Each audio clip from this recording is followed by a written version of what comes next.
Have you ever wondered what's really going on in Venezuela? This South American nation, blessed with stunning natural beauty and the world's largest proven oil reserves, has been in the headlines for years, often for all the wrong reasons. But the story of Venezuela is far more complex than just a simple tale of crises. It's a story of immense wealth, political turmoil, and incredible human resilience. Let's dive deep and try to understand the many layers of this fascinating country. To get the full picture, we have to go back to the 20th century. For decades, Venezuela was one of Latin America's wealthiest and most stable democracies, largely thanks to its booming oil industry. Money flowed into the capital, Caracas, funding modern architecture and a glamorous lifestyle for the elite. This period, from the 1950s to the 1980s, is often looked back on as a golden era.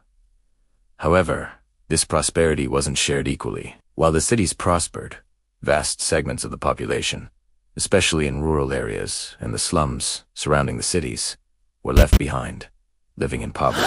This deep-seated inequality created a fertile ground for political change.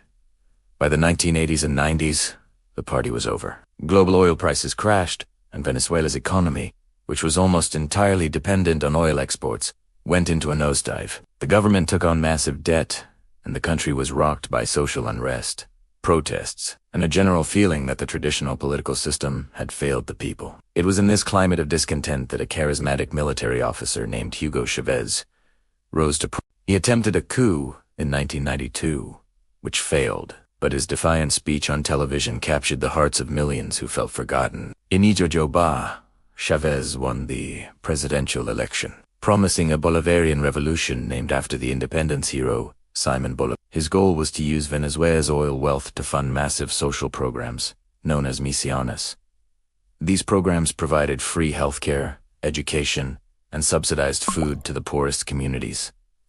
For many, Chavez was a hero. Poverty rates fell, and literacy improved. He empowered communities that had been ignored for generations, giving them a voice and a sense of dignity. He nationalized key industries, including parts of the oil sector, aiming to reclaim national sovereignty over the country's resources. However, Chavez's presidency was also highly controversial. His government was accused of undermining democratic institutions, cracking down on opposition media, and mismanaging the economy. He consolidated power, changing the constitution to allow for his re-election and packing the Supreme Court with loyalists. His confrontational style alienated the middle and upper classes, as well as international powers, particularly the United States. The economy remained dangerously dependent on oil, and while social spending was high, there was little investment in maintaining or diversifying the country's infrastructure. When Chavez died in 2013, he left behind a deeply polarized nation and a political and economic system balanced on a knife's edge. His hand-picked successor,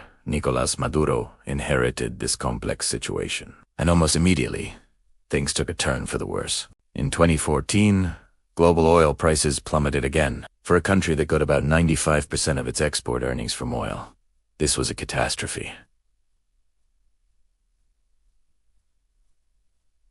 The government's income dried up almost overnight. The economic model that had funded Chavez's social programs was no longer viable. Maduro's government responded not with economic reforms, but by printing more money. This led to hyperinflation, one of the worst instances in modern history. The numbers are staggering. At its peak, prices were doubling every few weeks. The national currency, the bolivar, became practically worthless.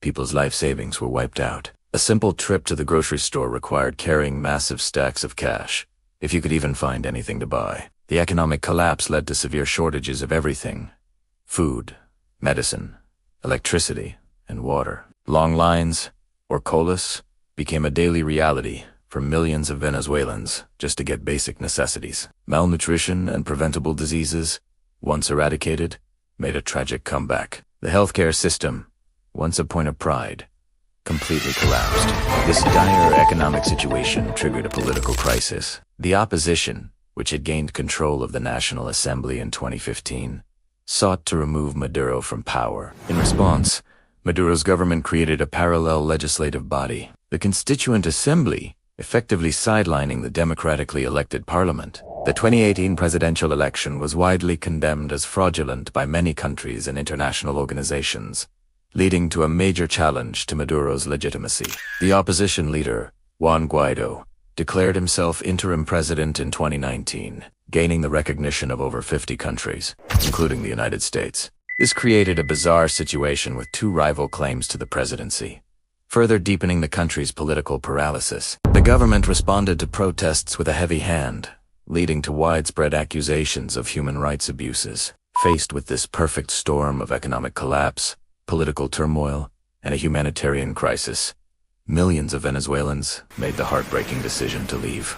This has resulted in one of the largest displacement crises in the world. Over 7 million people have fled the country, a number comparable to the exodus from war-torn Syria. They've journeyed by foot, bus, or boat to neighboring countries like Colombia, Peru, Ecuador, and Brazil, and even further afield. These migrants and refugees often arrive with nothing, facing immense challenges like finding work, housing, and dealing with xenophobia. Their departure also represents a massive brain drain for Venezuela, as many of those who leave are doctors, engineers, and other skilled professionals. So, what does the situation look like today? It's a mixed and complicated picture.